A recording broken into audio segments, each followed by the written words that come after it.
Yeah, welcome. This is Günther Fehlinger from Pax Europiana, again about the Schengen crisis and the Austrian xenophobic, isolationist position, egocentric, immoral and disastrous to block Romania, our NATO ally, actually not our NATO ally because it's Austria, the immoral country, which is not in NATO.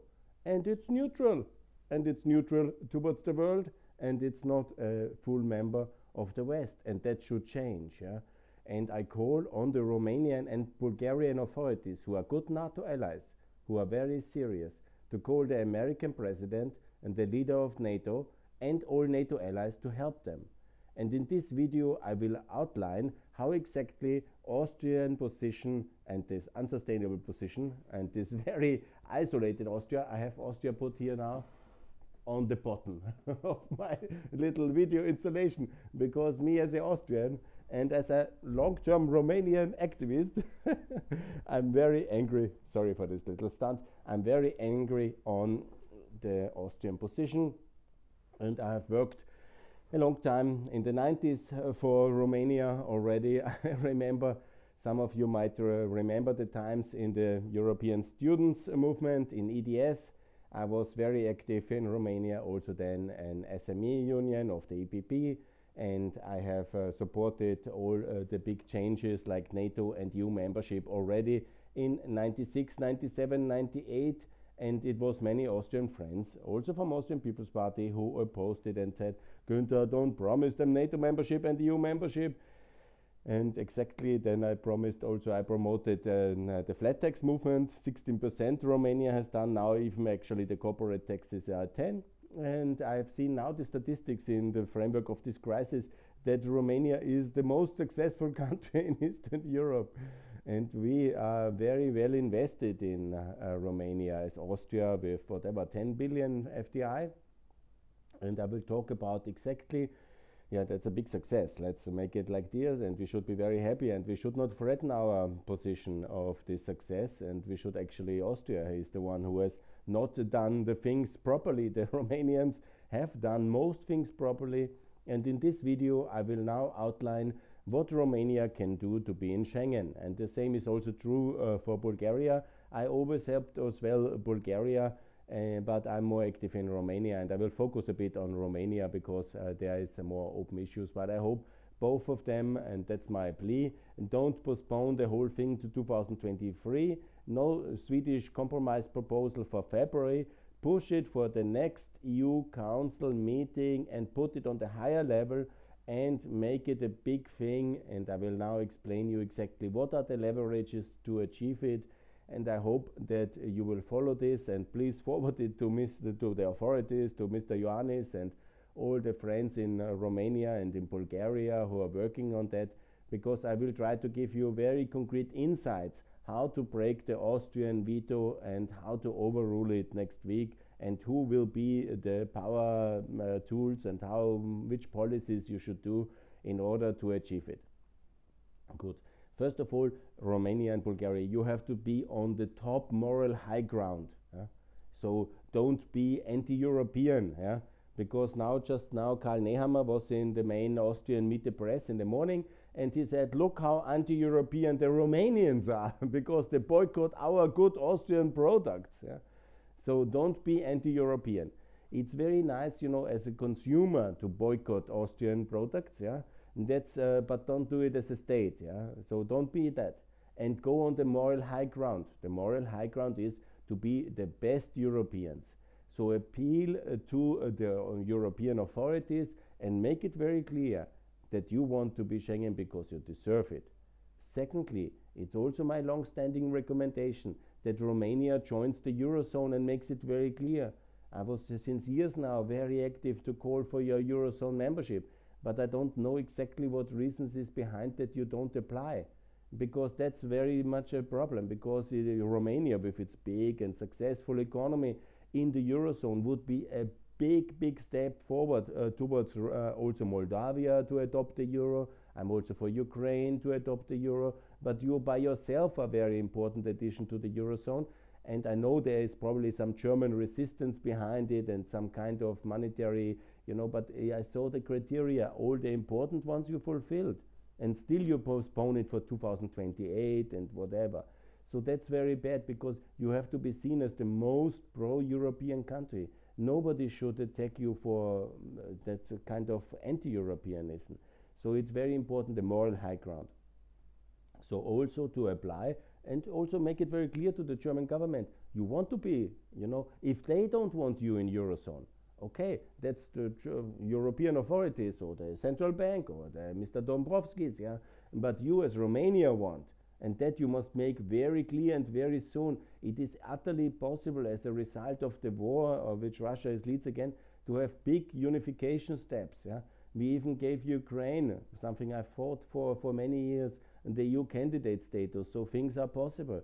So it's very possible that Romania and Bulgaria, who are actually very good monetary situation, Bulgaria even back to the euro, you could be very easily in the euro. It's just a click, a decision, and it could be in 2024, and it's very meaningful for European unity, for the monetary stability of Eastern Europe, and of course for our meaningful European Union. And that's, I think many people understand now, that we should be united in Schengen, in euro, in NATO, and also in the European Union much faster. And so Romania must make a more active argument, and Bulgaria as well. Yeah? So the active argument, the moral high ground, this is important for European Union to be more united in the face of Russian aggression. You are a friend of Ukraine, you support all the Ukraine policy, and therefore it's important to give you this Schengen to somehow reward you for your loyalty towards the West and towards NATO in this war, and towards Ukraine obviously. So that's very important argument which you must make to the all NATO and EU allies together now, and it will have an effect, and it's absolutely possible at the EU Council to overrule this Austrian veto, first of all. Yeah. So please do that. Secondly, I will explain you how the Austrian internal politics works and how you can do that. We have a coalition between the EPP party, the conservatives, yeah, that is very important. The EPP, by the way, is in favor of Schengen enlargement. So you must apply pressure via the CDU, because this and the CSU, via Manfred Weber and via Markus Söder and via the friends from the EPP, and especially Mr. Merz. Yeah. So Mr. Ioannis, it's very important to address directly Friedrich Merz, who is the most powerful, he's the chief of CDU. He has to intervene, and he will, and you have to ask him. And also in Germany, because Austria is a country between Germany and Italy. I will talk now first about Germany, then about Italy. Who has really influence in Austria from our neighbor countries, and who has some leverage? The first one is, of course, the ÖVP and the CDU and the CSU. They have very close links, so you have to talk to them, and you must make that very clear. And here, it's not just Mr. Weber, but also Mr. Söder, the Minister President of Bavaria.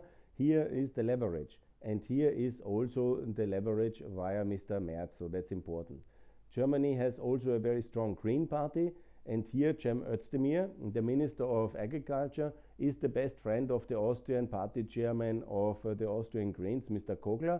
Here you have to talk. Your ambassador in Germany has to make these calls. You have to call directly. Here are the people, Söder, Merz and Özdemir. Sorry. So we're coming to the Italy. Italy has a lot of leverage about Austria.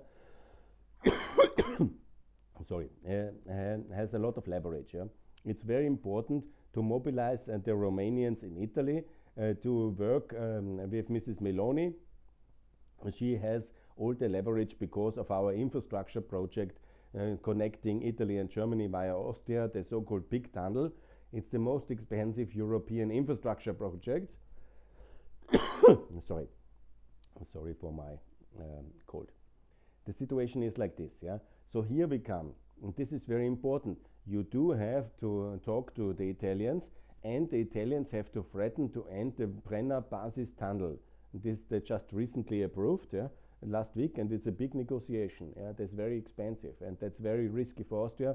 And given that Austria is a federal state, for the Tyroleans, that's the region of Austria between Italy and Germany. This is absolutely life and death question.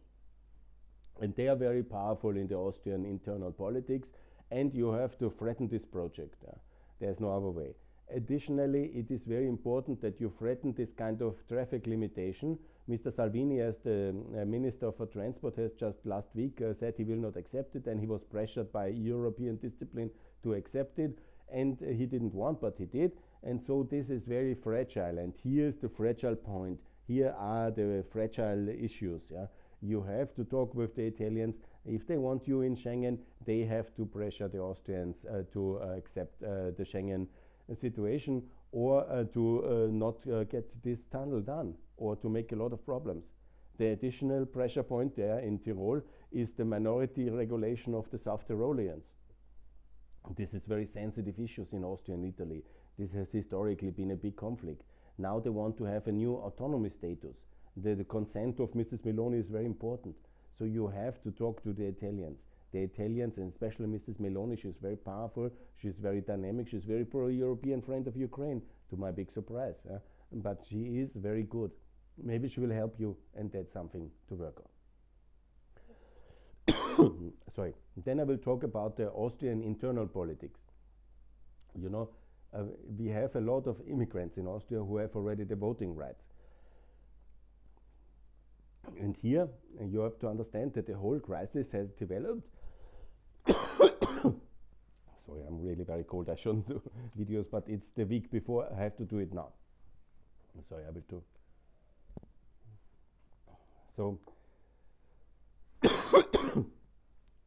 situation. It's basically also connected to Hungary, because Hungary doesn't want you to be in Schengen. It's less connected with Austria. But Hungary doesn't want to be seen the one blocking Schengen. And Orban is very nutty person, but he's very smart. He absolutely has this now new alliance. I call it the axis of evil in Austria. And they have this issue that the Hungarians don't want Romania and Schengen, because of course they have blocked it for years. But they abuse Austria now, and Austria is ready for that. And because of why? Because Orban is controlling Vucic. And Vucic has played his crazy game to allow the Indians and the Tunisians to enter Serbia visa-free, basically because these two countries have not recognized Kosovo. So it's very much connected with the Kosovo issue and with the Hungarian pro-Russianism. And here there is also, of course, in Austria, the Romanians are not very well organized as a voting bloc, even when there are about the same number of Romanians in Austria than Serbs. But the Serbs are very organized as a voting bloc. And Mr. Vucic is threatening, or he has pushed his Serbs towards the nationalists in Austria. And this is now the reason why there is this panic, because the Austrian Christian Democrats, the party of Mr. Nehammer, is dropped to 20% in the election polls, just ahead of these regional elections in Lower Austria. And so it needs also different Balkan politics. You have been too nice to the Hungarians and to the Serbs. Actually, it was a very big problem from the beginning that the Romanians have not recognized Kosovo. I cannot understand why you don't do it. I understand it's connected with Moldova, and you think that then Transnistria would be independent, but please, honestly, the situation has changed. The Ukrainians are anyhow in any moment ready to destroy the Russian forces in Transnistria if Mr. Zmaido would not be so afraid and the Americans not so careful. So they are completely isolated because the military battlefield has shifted to the east. And so basically the threat of independence of Transnistria, the Transnistrians would never dare now to move the head up because they would be cut hard by the Ukrainians if they do a military insurgency. And nobody will recognize Transnistria in this current political landscape. So don't mix the issues, and Kosovo is a free republic. We have recognized it as Austria, and Romania should do that as well. And it would help you again in your standing in America and in Germany and in Italy, because you fall in line with the European policy, and that's very important. So Romania, it's your intransigence to be nice to your neighbor Serbia, which basically is fooling us all.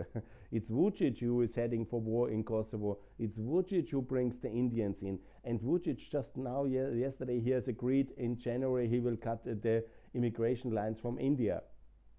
He has cut already the Tunisian ones, and the Tunisians have already gone down in Austria. Because why all these high numbers? The high numbers are mainly the numbers coming from India and Tunisia, because they fly to Belgrade, then they go by bus up or by the car up to Hungary. Hungary waves them through, and Nehammer put a very strict military line at the Austrian-Hungarian border, which is also very much against Schengen. By the way, the spirit of Schengen is free travel, and Austria has the military at the Austrian-Hungarian border. So they, because of the military border, they basically catch everybody. So we have very high numbers, because the Hungarians, they let everybody pass, and then they are the Austrian border. So it's very mean from the Hungarians and from the Serbs what they do. And the Austrians, in a kind of desperate populist copycat of Orban, yeah, because Orban, he comes also with a lot of money. Because Orban is basically the money box of Putin in Central European politics. Yeah? So what is happening? Orban gets the money, and then he distributes it to Nehammer and to Vucic, who are desperate. Yeah? Oh, they have also their own lines to the Russian embassies. Yeah? I'm sure about that, and there's many ways to transfer this money. But he is basically now in this desperation and in this anti-Western climate, which there is unfortunately in Austria and in Serbia and in Hungary. He is like the oldest guy, the longest serving prime minister, and he knows how to deal, and that's the problem here.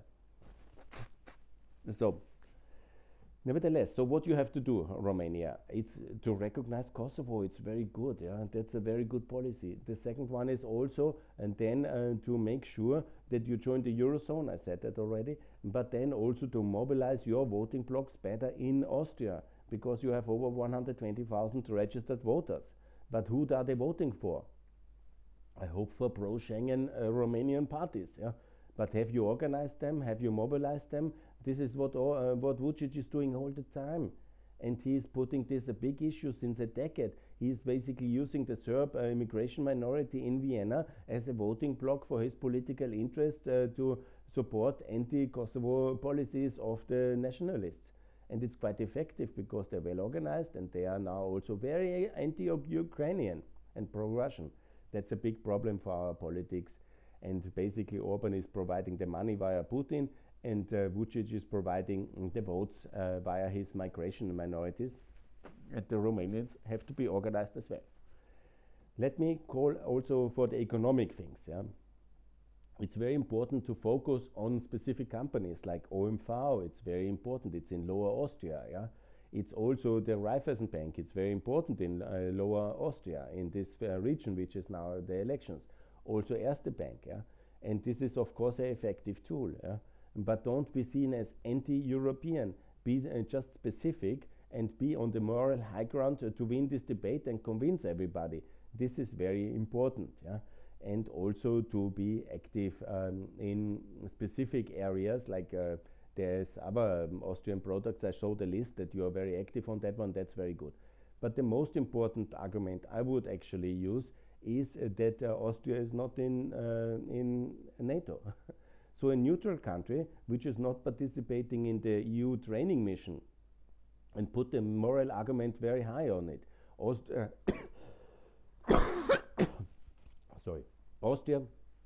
is not in the EU training mission. Austria is not, so they have not blocked it, but they have not supported. Austria is not delivering any tanks, not any weapons, because of neutrality. Austria is not in NATO. And this is the task you have to put. Put the immoral, anti-solidaric position, discuss the whole things the Austrians do wrong. I say into this list, yeah? Not supporting the EU training mission, not being in Sky Shield, not being in NATO, not supplying any weapons as one of the few, one of the last countries with Hungary together. This is very bad. So Austria, in the most defining crisis of the last 50 years of Europe, yeah, we are not delivering anything. We are not up in solidarity.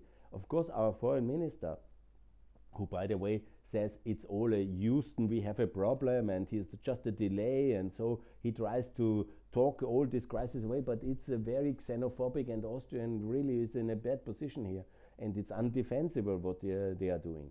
So you have to put the pressure to the maximum in these terms of we are at war with Russia, they have attacked Ukraine, they threaten us economically, and then the Austrians are misbehaving and they are not doing the right thing. They are not joining NATO like Sweden and Finland. We could have easily joined NATO at the cover of Sweden and Finland.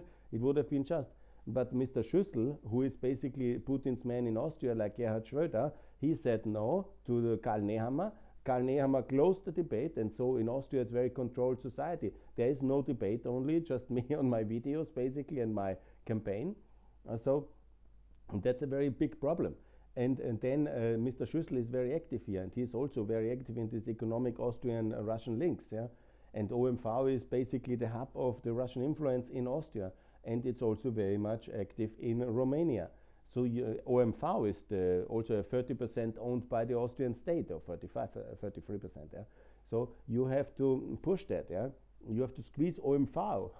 OMV is the real Austrian key point. Yeah? And here the question is, because how it worked. Yeah? In the case of Croatia, why Croatia is now, congratulations Croatia, Croatia is actually much more pro-European perceived, also it's closer to Austria, but they are joining Eurozone, by the way. That's my argument. And also they invited the Austrian and the Hungarian and the Prime Minister of Bavaria, Mr. Söder, and the Austrian Prime Minister.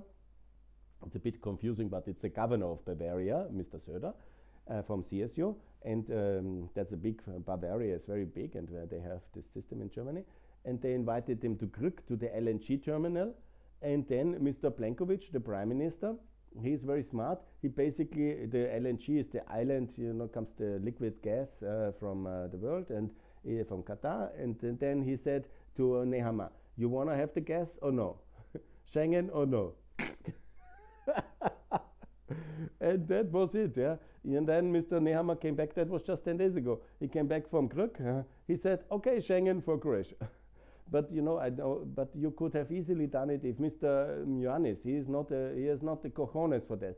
But if you say OMV nationalized, no, don't do it. Ultimately, I'm not in favor of nationalization. But you could, in the, you know, it's an energy war emergency. You have certainly the legal recourse to nationalize the energy industry. You could threaten it on Monday. I'm very much in favor. Just make a government meeting, say, you will nationalize. Oh yeah, I lose some of this. Beautiful. This is the problem in my improvised. Moldova, I love Moldova, by the way. So you could easily nationalize this OMV Petrom. At least threaten it. You don't have to do it because the Austrians will anyhow cave in, because the Austrians are not very strong in their characters. Yeah? So they would easily cave in when the pressure is too high next week. So you have to do that, and you have to try that, and you have to push that. Yeah? And the main thing is to be seen as the most pro-European with joining the EU. Sorry, I'm really very sick.